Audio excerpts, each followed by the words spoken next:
Halloween was supposed to be a fun escape for both of us. Claire, my wife, had been looking forward to the party for weeks, practically buzzing with excitement. She'd insisted on a grand costume, a sly Cleopatra to match my reluctant Caesar. I hadn't felt like dressing up, but seeing her excitement, I went along with it. We arrived at her friend's sprawling house, the place packed with a mix of familiar faces and strangers behind masks. The air was thick with music, laughter, and that peculiar mix of nostalgia and thrill that comes from being around people who only knew us as a couple. We mingled, and for the first hour, everything was ordinary, if not a bit festive.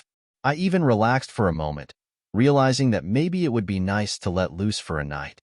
But as the night wore on, Claire started to drift away, caught up in her conversations and laughter, her wine glass magically refilling whenever it got low. I watched her, maybe too closely, picking up on small things, a quick laugh here, a bit of a lingering glance there. I told myself I was being paranoid. After all, we'd been together for 10 years. She'd always been social, outgoing in a way that balanced my reserved nature.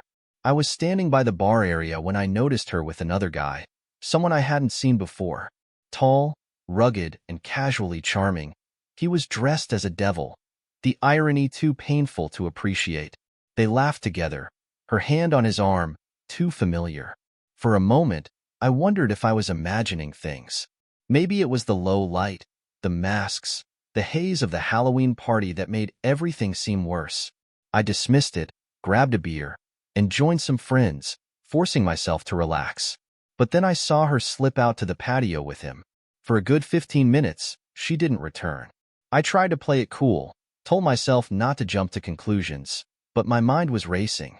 Finally, curiosity got the best of me. I made my way outside, figuring I'd just bring her back into the party. Maybe she'd had too much to drink and needed some air. But what I saw out there, her leaning into him, her laugh carrying into the night, the way she pulled back from a kiss too slow to be mistaken, my stomach twisted. She didn't see me. She was lost in the moment, the way I used to believe she only was with me. It was a surreal kind of horror, the kind you can't scream away.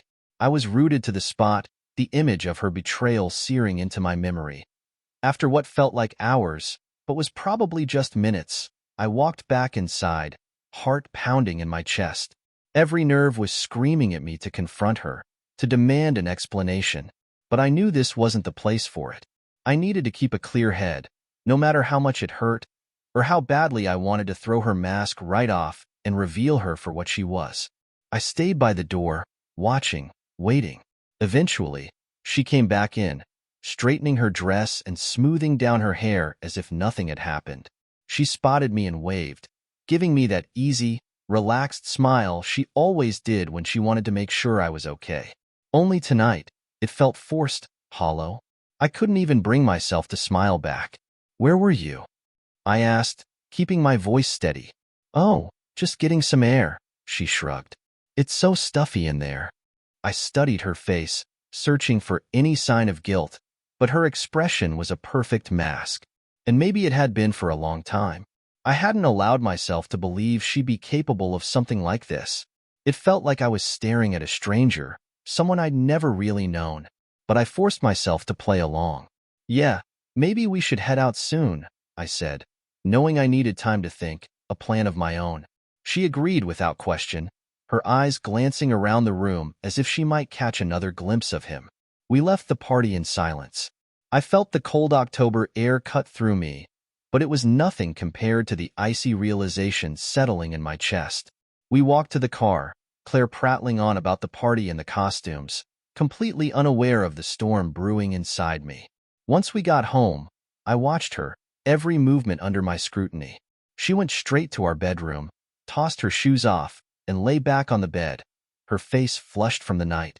I stayed in the doorway, unable to join her, too weighed down by the image of her with that man. She finally noticed, sitting up and giving me a confused look. "Are you okay?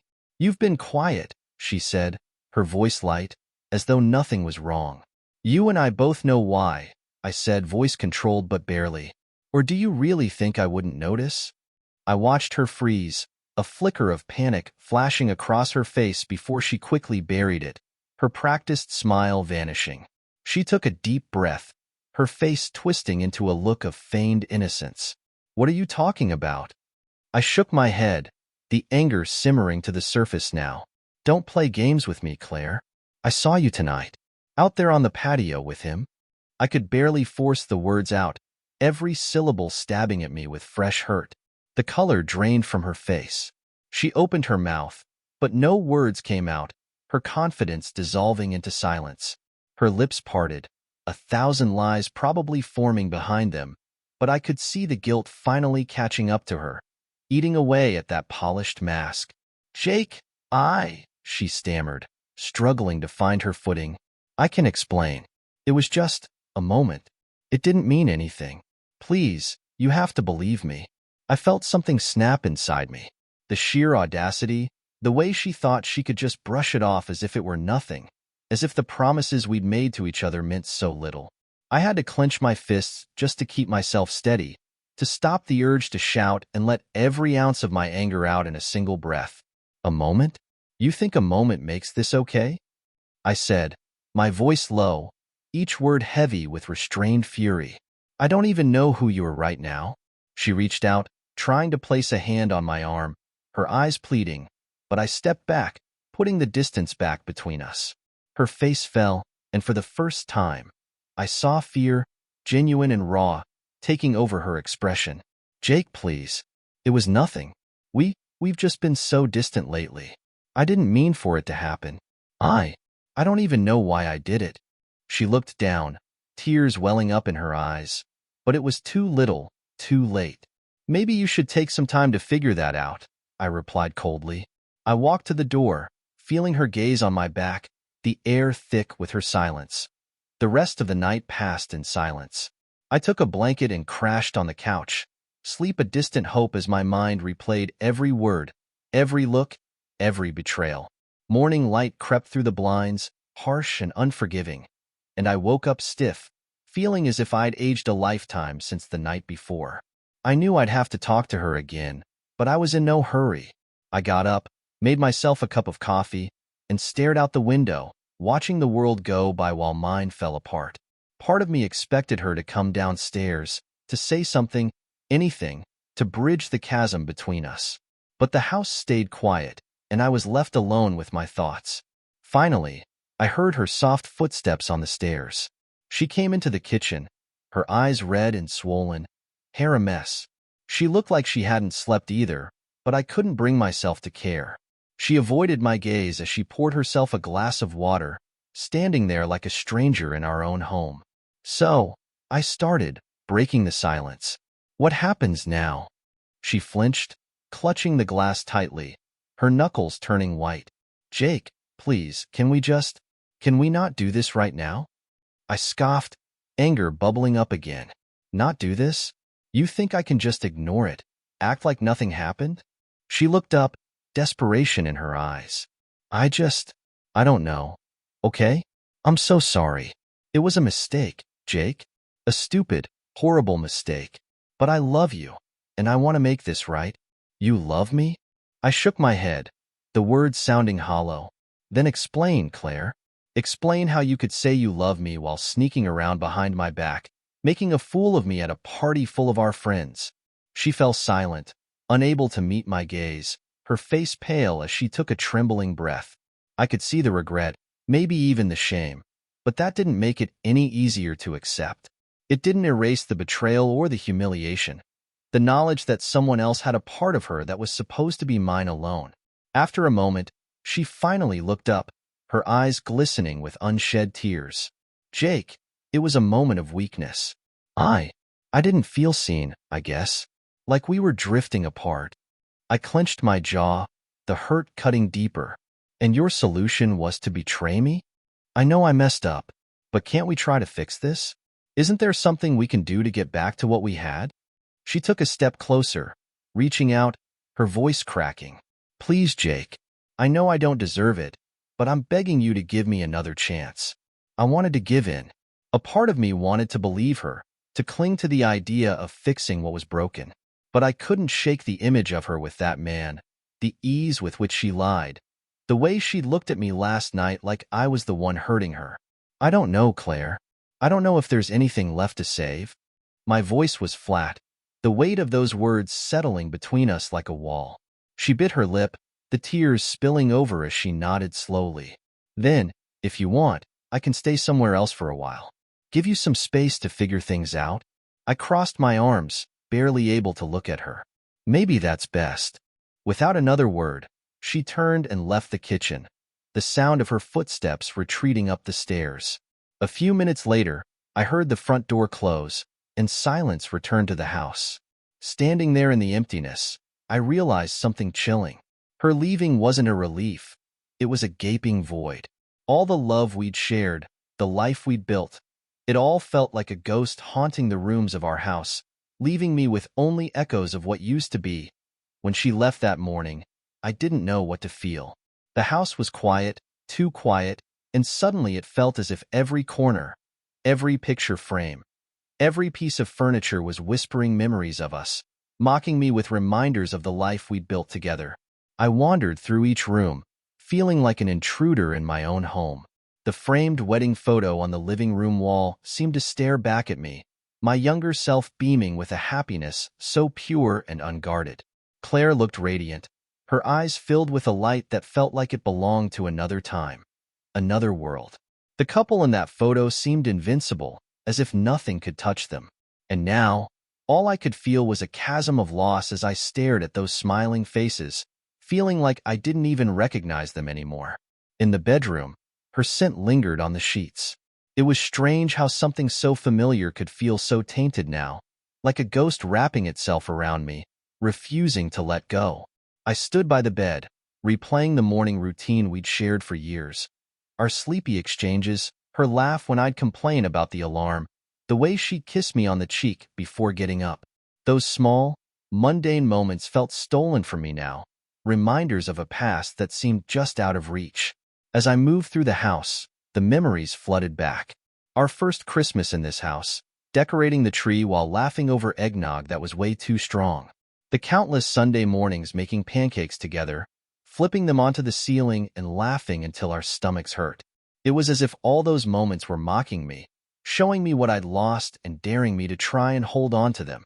I sank into the armchair by the window, the silence pressing down on me, each memory tearing at my heart. I kept asking myself the same questions on an endless loop. How had I missed the signs? How had she gone from the woman who'd share everything with me to someone who'd slip out to be with another man, wearing a mask in more ways than one? But maybe there had been signs, ones I'd ignored or brushed aside. Maybe in her silences, her forced smiles, the way she'd begun spending more time away from home, there had been warnings I hadn't wanted to see. I wanted so badly to believe that we were still the couple in that wedding photo, that we'd make it through anything. I'd chosen to overlook the cracks, hoping that love alone would hold us together. Hours passed as I sat there, drowning in memories, anger, confusion, 1,000 emotions swirling together. Finally, my phone vibrated, breaking the spell. I pulled it from my pocket, almost dreading what I'd see. It was Claire. "Jake, I'm staying with a friend. Just take whatever time you need. I'll give you as much space as you want." I stared at the message, the words feeling hollow. The friend was probably just a cover for wherever she really was, maybe even with him. I clenched my fist, feeling the bitterness rise within me. She wanted me to take my time? After destroying everything we'd built, she was offering me space? It felt like an insult, a slap on the wounds she'd already carved. But as much as I hated to admit it, part of me felt relieved she was gone. For the first time in days, I had room to breathe, to think without the weight of her presence, without pretending that everything was normal. I decided I couldn't stay in the house, not surrounded by these memories. I grabbed my keys and left, not really knowing where I was going but needing to escape. The crisp autumn air hit me as I stepped outside, the chill a stark contrast to the warmth that had once filled our home. I drove aimlessly, the scenery blurring past, barely registering where I was going. I ended up by the river where we used to go for walks on weekends, our own little escape from the world. The leaves were falling, blanketing the ground in a fiery display of red and gold. I sat on a bench by the water, my mind replaying every word she'd said, every excuse she tried to offer. As I stared at the water, a painful clarity began to take root. I knew, deep down, that I couldn't just let this slide, that I couldn't go back to pretending things were the same. But I also knew I wasn't ready to make any drastic decisions.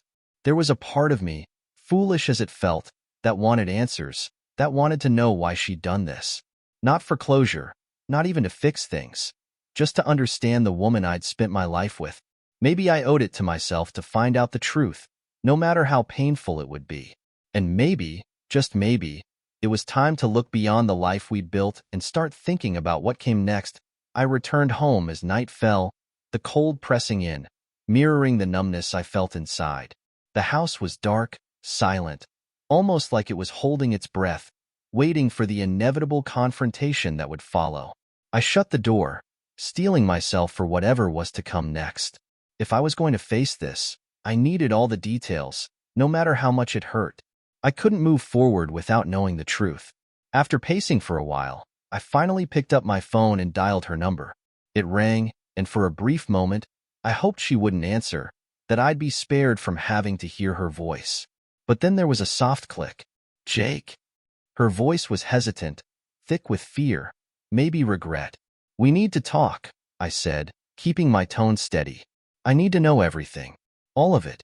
If there's any chance of working through this, I deserve the truth." A long pause. "Okay, I'll come over." I could feel the tension growing with each passing minute as I waited. Then, the headlights swept across the front of the house, and she stepped out of her car, her silhouette outlined in the soft glow of the porch light. She looked small, vulnerable, a shadow of the woman I'd loved. But I couldn't let myself feel sympathy. Not yet. She entered the house, her eyes searching mine. "Thank you for giving me a chance to explain." "Don't thank me yet," I replied, unable to keep the bitterness out of my voice. "Just start talking. I want to know who he is, how it started, how long it's been going on." Claire took a shaky breath and sat on the couch, clasping her hands together like she was bracing herself. "His name's Mark. He's a friend of a friend. We met a few months ago at a party. One I told you was just a work thing." I clenched my jaw, the anger flaring up again. "How many times have you lied to me about where you were, Claire?" "A few," she admitted, looking down, her voice barely a whisper. "At first, it was just casual, just talking.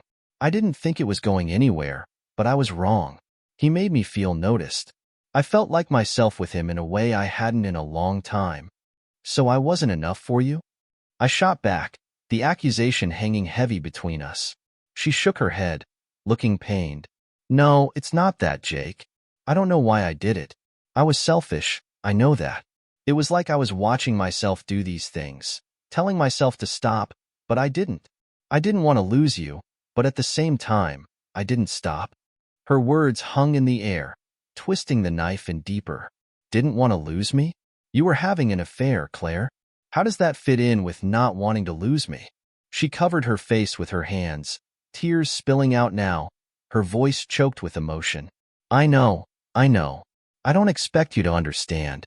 I barely understand it myself, but I swear it was never serious. It was just this stupid escape I thought I needed."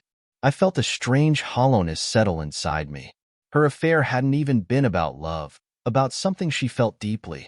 It was a reckless, selfish need for attention, for validation, something she thought she wasn't getting from me.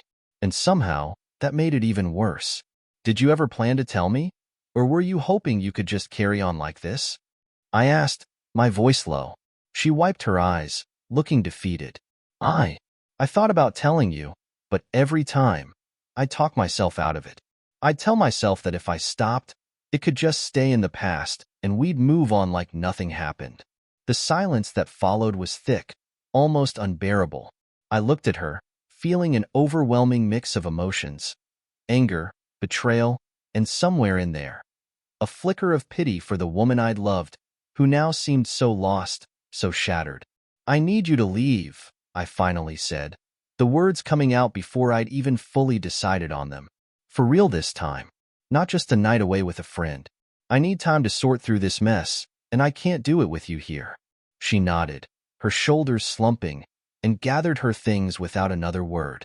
I walked her to the door, and just before she stepped out, she turned back, her eyes pleading. Jake, if there's any part of you that can forgive me, please, just know I'll do whatever it takes. I'll wait for as long as you need. I didn't respond, didn't have any words left to say. She looked at me for a few more seconds, waiting, and then turned and walked into the night. The door closed behind her, and I felt a weight settle over me, a mix of relief, sadness, and the bitter taste of betrayal. For the first time in years, I was alone. And for the first time, I wasn't sure if I'd ever be able to let her back in. The days after Claire left felt like I was navigating through a fog. The silence in the house was relentless, pressing in on me from every corner. I knew I should be angry, that I should be steeling myself to move forward. But instead, I found myself replaying everything she'd said, analyzing each word, each pause, each tear. Something didn't sit right. Her story, how she'd called the affair a moment of weakness, a stupid mistake, felt too simple, too clean for the months of betrayal she'd confessed. A part of me wanted to dig deeper, even if it meant finding answers I didn't want. One night, sitting in the dim light of my home office, I opened my laptop. Claire and I had shared our passwords, the kind of casual trust that had always been a source of pride.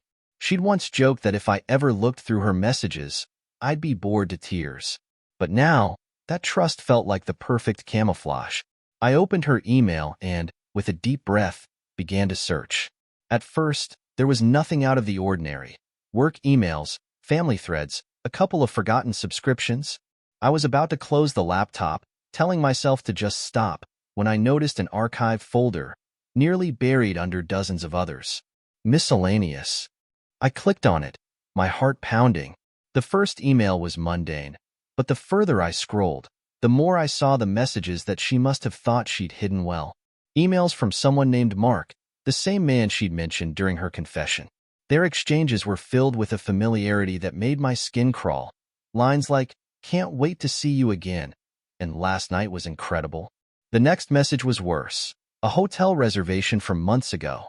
I stared at the confirmation, the hotel's name and date staring back at me like a cruel punchline. The date was our anniversary weekend. I remembered now. She'd claimed she was out of town for a work retreat, some conference she'd had to attend. I'd spent that weekend alone, trying to brush off the disappointment of being apart. And all the while, she'd been with him.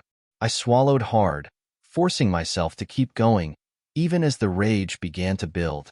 I found more messages, more receipts from dinners, flowers, even a bracelet she'd worn, claiming it was a gift from her sister. A beautiful lie that she'd worn openly, while I'd been none the wiser. But then, just as I was about to close the laptop, one email caught my attention. It was from Mark, dated a few weeks ago. "We need to figure out what we're doing. I can't keep sneaking around. This can't go on forever, Claire." I read it twice, the words settling heavily in my mind. She hadn't told me the full truth. She hadn't planned to stop. She'd been forced to when he'd begun pressing her for answers, for a commitment she wasn't prepared to give. All her pleas, her apologies, they were a last resort, a bid to salvage her life with me when her plans had started to unravel. I closed the laptop, my hands shaking. The betrayal felt deeper now, more calculated. She hadn't just cheated. She'd constructed an elaborate lie, kept me in the dark, and only confessed when her hand was forced. I needed a release, something to channel the fury boiling inside me. I grabbed my phone, almost on autopilot, and dialed my oldest friend, Ben. We'd known each other since college, the kind of friendship that endures everything. He answered after a couple of rings, his voice a familiar anchor. "Jake, man, it's late. What's up?" "I found out more," I said, my voice barely controlled. She didn't just cheat. She lied about all of it, lied to my face for months. And I don't know what to do with this. There was a pause, then a sigh. "I'm coming over. Don't do anything stupid, all right?" Half an hour later, Ben arrived, his face etched with concern as he took in my disheveled state, the clutter of old photos and memories I'd pulled out in a fit of anger. He sat down next to me, handing me a drink without a word, and for a moment, we just sat in silence. "Jake, I know this is hell," he finally said, his voice calm and steady, "and I won't pretend to know how it feels. But don't let her destroy you. Don't let her mistakes dictate your life." I nodded, swallowing the drink in one go, the burn dulling the edges of my anger. "But what am I supposed to do now, Ben? She took everything I thought I knew and twisted it, and I feel like a fool for not seeing it." "You're not a fool, Jake. You trusted her. That's not weakness. That's being a good husband. But now you need to decide what you want. You want revenge, or you want a way out?" I didn't answer immediately, his words sinking in. Revenge. The thought tasted bitter, yet somehow satisfying.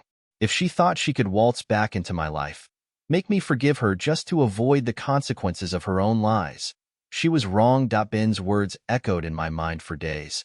Revenge or freedom? The answer seemed obvious, but my mind was already spinning with ideas. Claire hadn't just broken my trust. She'd made a fool of me, and now, more than anything, I wanted to make sure she felt the weight of that betrayal. I wasn't interested in mindless vengeance, but something colder, more calculated. For days, I researched, pored over our financial documents, the mortgage, her investments, our shared accounts. Every detail of our lives together laid out in black and white. And there, in those documents, I found an opportunity. One of the investments we'd made together, a fund for a future vacation home, was listed solely in her name, something we'd agreed to years ago for tax purposes. But now, it was a valuable asset under her control, one that she was oblivious to. As I pored over the paperwork, an idea solidified. I would make sure she didn't walk away from this unscathed. The next time Claire reached out, I agreed to meet her for coffee. She arrived at the cafe looking anxious, her face pale. It was clear that she was expecting me to yell, to accuse, to berate her. But I kept my tone calm and neutral. I acted as if I was ready to talk things over, to find some path forward. I told her I was open to the idea of working things out, but that we'd need to start fresh, financially.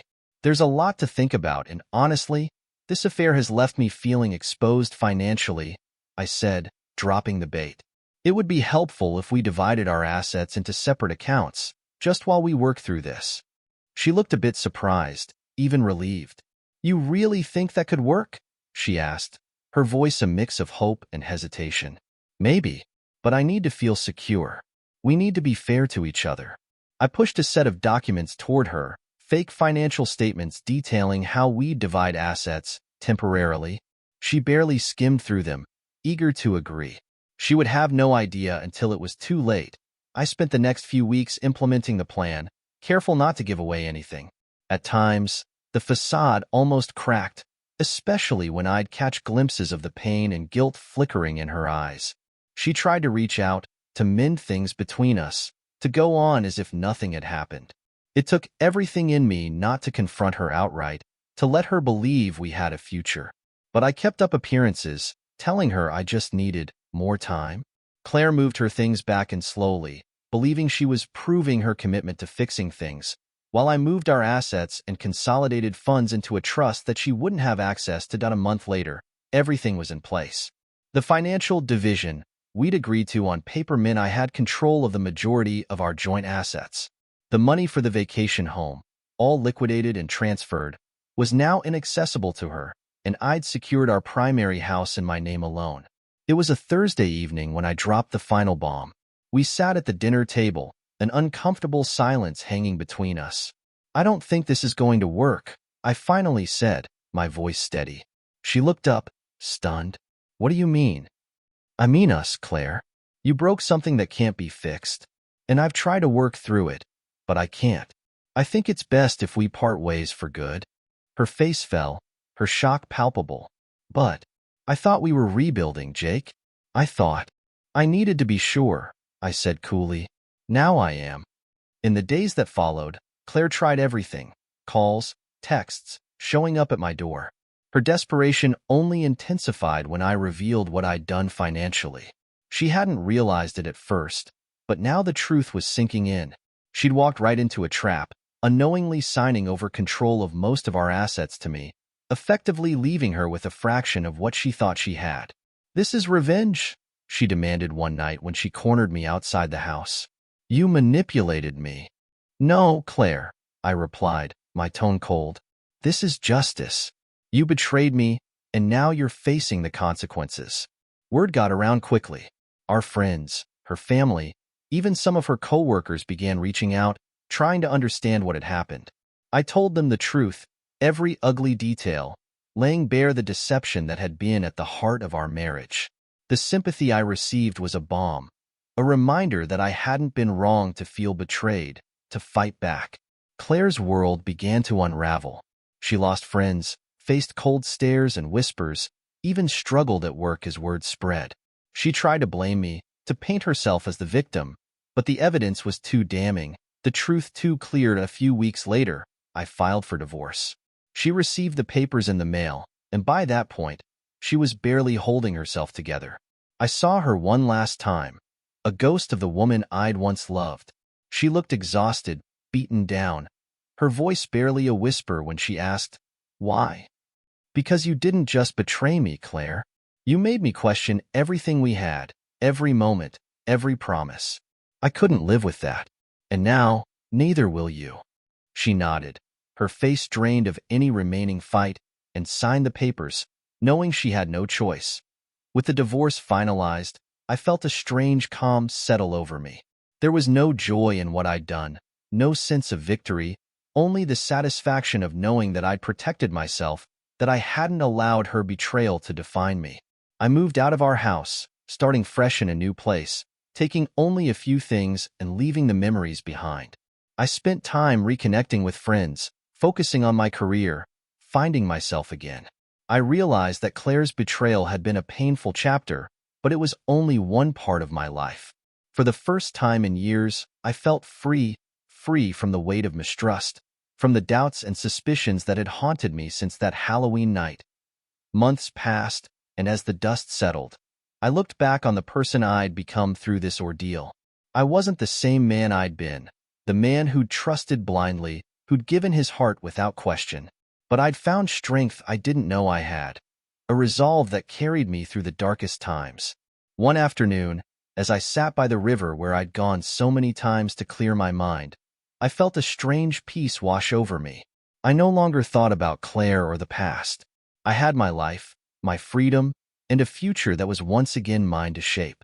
And in that moment, I knew I was ready to let go, for real this time. For the first time in a long time, I felt whole again,